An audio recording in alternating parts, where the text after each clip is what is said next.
എത്ര വലിയ പ്രതിസന്ധികൾക്കകത്ത് നീ താണുപോയാൽ ഒട്ടും കുലുങ്ങേണ്ട. നിന്റെ നിലവിളിയുടെ മുമ്പിൽ ഇറങ്ങി വന്ന് നിന്നെ രക്ഷിച്ച് കരകയറ്റി ദൈവം ഒരുക്കിയ ഒരു ഇരിപ്പിടത്തിൽ ഇരുത്തുവാൻ ദൈവത്തിന് പദ്ധതിയുണ്ടെന്നാണ് ഇന്നത്തെ സന്ദേശത്തിന്റെ പിമ്പിലെ ദൈവത്തിന്റെ അരുളപ്പാട്.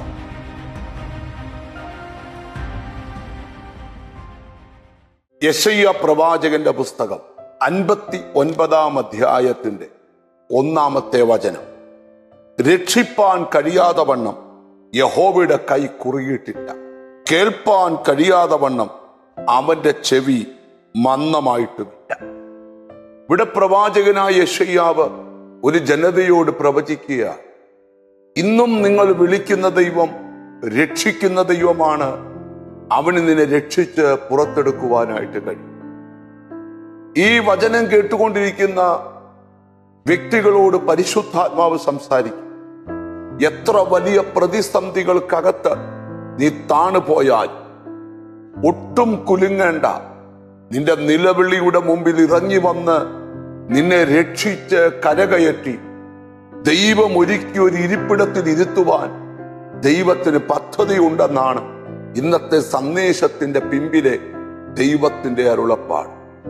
ആരുടെയൊക്കെയോ ജീവിതത്തിൽ ശത്രു ഒരു വൃത്തം വരച്ചിട്ട് അതിനകത്ത് അവരുടെ ഭാവി ഒതുങ്ങിപ്പോയെങ്കിൽ, അവരുടെ ജീവിതം ഒതുങ്ങിപ്പോയെങ്കിൽ, ഇനിയും എന്നെ ആരും രക്ഷിക്കാനില്ല, എന്താണ് ഞാൻ പ്രാർത്ഥിച്ചിട്ടും ദൈവം രക്ഷിക്കാത്തതെന്ന് ചോദിക്കുമ്പോൾ പ്രവാചകൻ പറയുകയാണ്, രക്ഷിപ്പാൻ കഴിയാതെ വണ്ണം യഹോവയുടെ കൈ കുറുകിയിട്ട്, കേൾപ്പാൻ കഴിയാതെ വണ്ണം അവന്റെ ചെവി മന്ദമായിട്ടില്ല.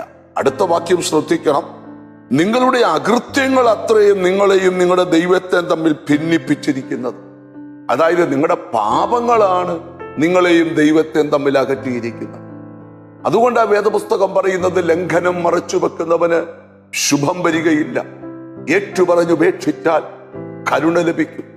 നിങ്ങൾ നിങ്ങളുടെ പാപങ്ങൾ, നിങ്ങളുടെ തെറ്റുകൾ, നിങ്ങളുടെ കുറ്റങ്ങൾ, നിങ്ങളുടെ വീഴ്ചകൾ ദൈവത്തോട് ഏറ്റുപറഞ്ഞ് അതിനെ എന്നേക്കുമായി ഉപേക്ഷിച്ചിട്ട് ആ ദൈവത്തെ നിങ്ങൾ വിളിച്ചപേക്ഷിച്ചേ നിങ്ങൾ അകപ്പെട്ട് കിടക്കുന്ന ഏതു പ്രതിസന്ധിക്കകത്തൊന്നും ആ ദൈവം നിന്നെ രക്ഷിപ്പാൻ ഒരുങ്ങിയിരിക്കുന്നു എന്നാണ് ഇന്നത്തെ സന്ദേശം.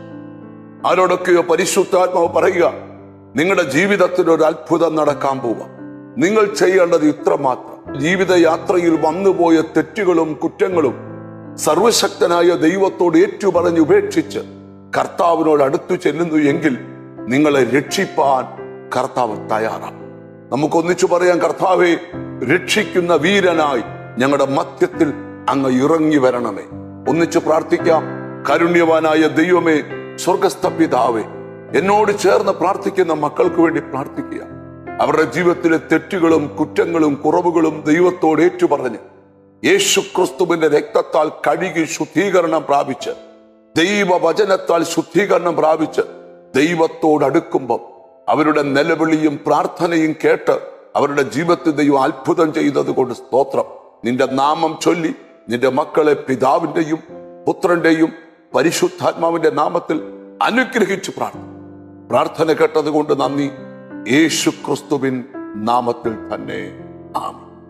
ഇന്നും നിന്നെ രക്ഷിക്കുന്ന യേശു ആമേൻ നമ്മുടെ നടുവിലുണ്ട്. ഒന്നിച്ച് പ്രാർത്ഥിക്കാം, ഒന്നിച്ച് വിളിക്കാം. God bless.